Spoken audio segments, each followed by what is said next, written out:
Hello, this is Eric Johnson, the brand. And Aaron Thigpen, the source. Aaron, we've got a great subject that's been happening this summer. We're in the middle of summer now, Aaron, and here's the question. Are you experiencing summer burnout? Athletes, are you experiencing summer burnout? There's a lot of action been going on in sports these days. Yeah, I see a lot of kids. Summer started and everyone's chomping at the bit to get back to playing and traveling and doing all these things. And, maybe it was too much too soon for a lot of athletes. Already talked about the injury aspect, but now I think athletes and probably even parents are experiencing some mental fatigue in terms of, getting back on the horse and hitting all the travel circuit and all the things that, it entails. So, I'd really be interested to get your take on that because, hey, you're actually in the middle of it now. I'm at the comfort of my own gym at home and I can go home and relax, but you're flying from city to city and you've got, 8-game tournaments and 6-game tournaments and all those things that, the kids are flying out, coming home for 2 or 3 days and then flying back out again for another 4 or 5 days. So it's got to take its toll. And athletes didn't go through that last year. So I don't know, are they acclimated for that? And again, hey, how are they responding? What are you seeing? Well, Aaron, let me just kind of educate the audience here a little bit.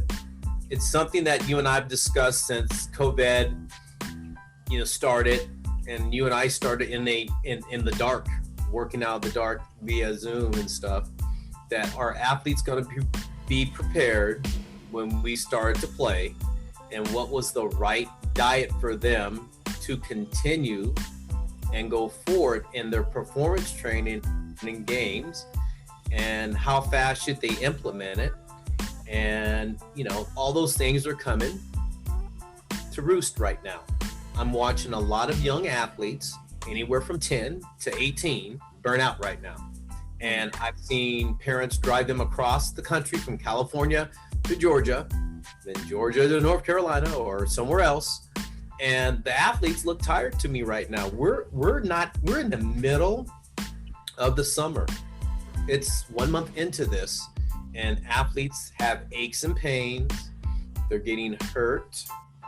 They look tired. They're not rested. It's too much sports, whatever sport you're doing, too fast without the right amount of recovery. And there needs to be a plan behind going out, like we discussed in many of our podcasts. But the athletes are burned out right now. I don't see the same action that they need to have on a regular basis. They're too tired to sports perform at their event because they're tired. They're not rested. There's aches and pains. I see more leg injuries than I've ever seen in my life. And I see many arm injuries too. And I never would see that many things happening. Guys are like, hey, I need a day off. Players would never tell me I need a day off. Mm-hmm. I've never imagined a kid coming in a dugout looking at a lineup, Aaron, and say this to me: I'm so happy I'm not playing today. I mean, Aaron, who does that? I'm happy I'm not playing today. I'm so happy. I'm like, what? What is going on? So that right there was like, red flag. Yeah. It's too much. Hey, the train's left the station, so I don't know really what these athletes can do to kind of take those breaks, other than if you do have that time to relax and shut down, make that time and find it. And whether it's in between games while you're out on the road or when you come back home, for that brief period of time. And so maybe you lower the volume or intensity of what you need to do. Now, me, I'm a proponent of, you've got to you got to keep up your physicality by doing some form of performance training and working out. But again, I guess you got to take it on a case-by-case basis. You're got to take it from the first point of, hey, did you do an off season? And, is it more mental fatigue than physical fatigue? If you've got a good foundation under you, it's probably more mental fatigue at this point. But if you don't, like probably most kids haven't, they probably didn't train. They just went right through their, high school season if they're high schoolers. And a lot of middle schoolers don't train. Right. And they're hit with this, this cluster of games and the traveling, and obviously they're not going to the coldest places in the states. They're going to the hottest. So there's a lot that they've got to adjust to. And so my advice to the athletes and parents would be, find those times and find those days where you actually don't do nothing. And maybe you have those mental days off, but keep in mind that you can't let your body get soft either. So maybe you're doing tune-up workouts. Maybe you're doing 20-minute workouts or 30-minute workouts. Maybe you're just picking a couple of your most favorite or what you think are your most effective weight training exercises, and you're doing 3 sets of 10 on maybe just 2 or 3 of your favorite, one upper, one lower, and then 1 core, and calling it a day. Because you still need to be able to sustain the physical aspect of performing. Again, the mental, different people decompress in different ways. So I guess you just got to find the right way to do that and make sure you do it. I think the biggest thing I see, Aaron, is the rest factor and the sports performance factor, that when athletes want to go out and be the greatest they can be, then they need to train like an athlete would. And when I say athletic training, I don't mean just go work out. I mean, you're trying to be the best you can be in your field. And that's why these kids go out and do what they do. They want to be the best. They want to achieve, I want to go and play in college, or I want to go and get this done. But they have to have the mentality of a professional athlete in training. And this is not just go to the gym and work out.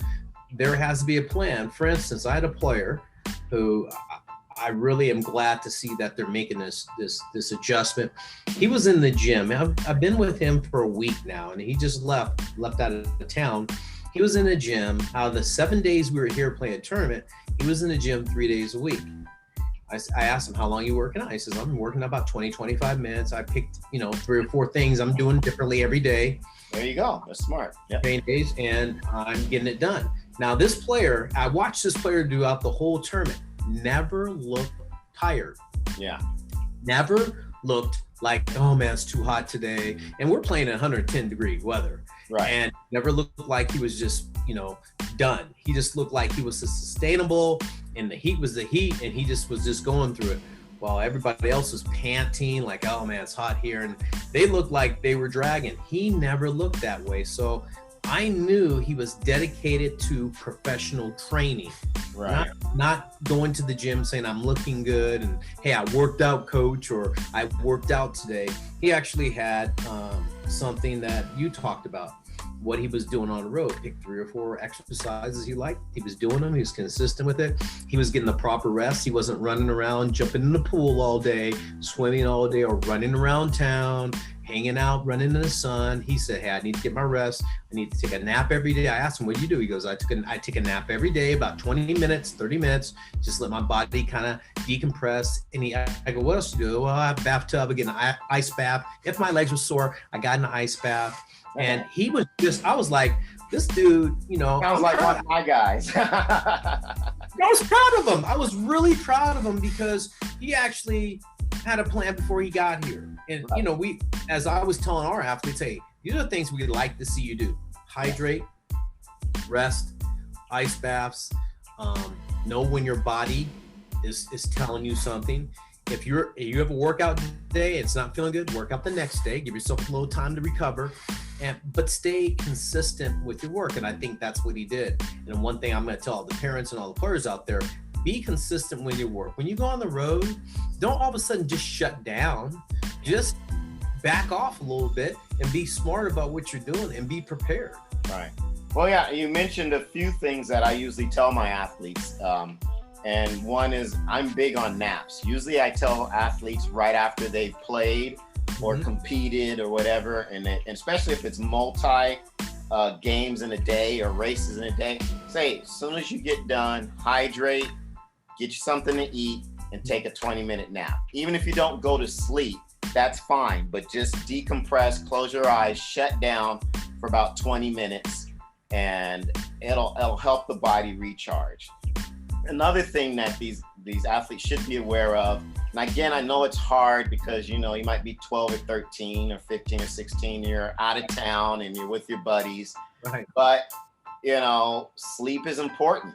And I just wrote an article on the power of sleep, and you can check it out on the website. But, just not getting enough sleep can really change your physiology as well as your mental and emotional state.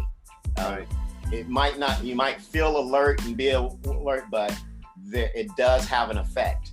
And over the course of a week, if you're out staying up late, hanging out and doing all those things which are fun, at that age, and you're getting 5 hours of sleep or getting 4 hours of sleep or whatever the case, when you're not getting the quality sleep that you need, it's going to catch up to you. Absolutely. Absolutely. And that's an easy fix. It's an easy fix. So I think athletes, parents should be aware of that. And if you're one of those kids who just has to stay up late, then, again, supplement your sleep with naps during the day. Pick out times where, there's not a lot of action going on. You're not going to miss anything with your buddies. Right. And you kind of power down. Right. So, that might help as well. Yeah. I think that's part of summer burnout is not doing those things. Your body's being taxed and it can't recover fast enough, and too much too fast. Now, and it leads into what we said today, is that experiences summer burnout is too much too fast and not having a plan and not understanding what your body is really taking in and how to combat it during this time. And I think parents, my advice to you would be understand what's coming up in the fall. I mean, we're going to be done with the summer in a month, and the fall's going to turn around to September, and that's another important period for a lot of athletes. So understand during that month of August, you need to be smart. You got a plan. And Aaron, you and I always talk about managing athletes, and I think that's important. So that's something good to kind of take in there at the end there. Oh, good stuff, man. Good stuff. Okay, with that said, we're going to sign out. This is Coach EJ, the brand. And Coach Aaron, the source. We'll see ya.